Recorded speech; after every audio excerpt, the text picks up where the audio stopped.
I, Shehu Gabam, the National Chairman of Social Democratic Party of Nigeria,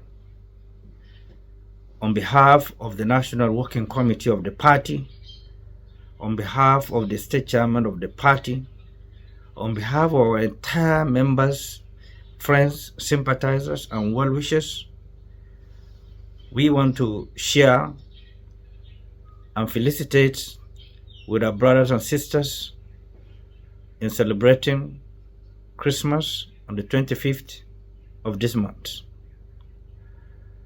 and a brand new year in advance.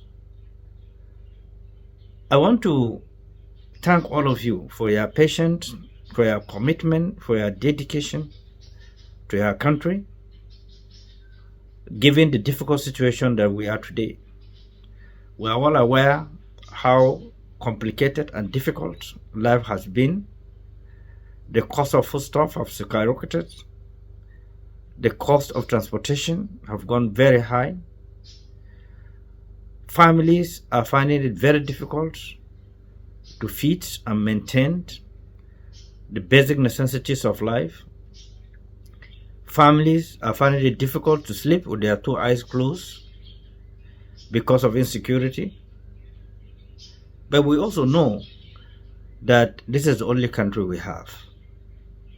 The history of all nations have been that sacrifices are inevitable. And therefore, I want all of us to pray for our dear country during this festive period and pray that the new year will bring peace, unity, fairness, and justice to our country. The new year will be a year that is so committed by leaders to improve the purchasing power of Nigerians, to protect all Nigerians, to restore peace and order, love in the family, to checkmate excesses that are leading this country into unprecedented situations. We also understand that largely all what we are going through is unwarranted.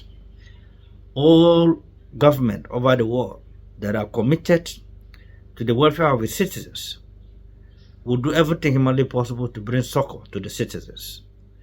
We know that this period is a special period for families that travel far and near to visit their loved ones, their families and friends, and socialize with them. We know millions of Nigerians could not travel because of the associated costs and difficulties of life. We hope tomorrow will be better. We'll continue to pray for tomorrow to be better, for the new year to be prosperous, to enhance the unity of Nigeria, greatness of our country, sense of belonging of our country, so that we can have a nation that we can be proud of. On behalf of the party, on behalf of the teaming supporters and other Nigerians, I want to wish all of you and all of us Merry Xmas and Happy New Year in advance. Please report any unusual situation, unusual movement to security agencies. And I want this opportunity to appeal to security agencies to dedicate their service to the Nigeria and to the citizens of Nigeria. They should be proud of their job. They have sworn an oath to protect life and property of Nigerians. We must work hard together to keep our country great. On this note, I want to once again congratulate all of us, all Nigerians. I wish you all the very best, you and your family, as you celebrate this festive period. May it come peacefully, may it end peacefully, and may Nigeria remain great so that all of us can be proud of our country. Thank you very much, and God bless. Thanks for checking out SYMFONI on YouTube. Please be sure to subscribe and like our videos for updates.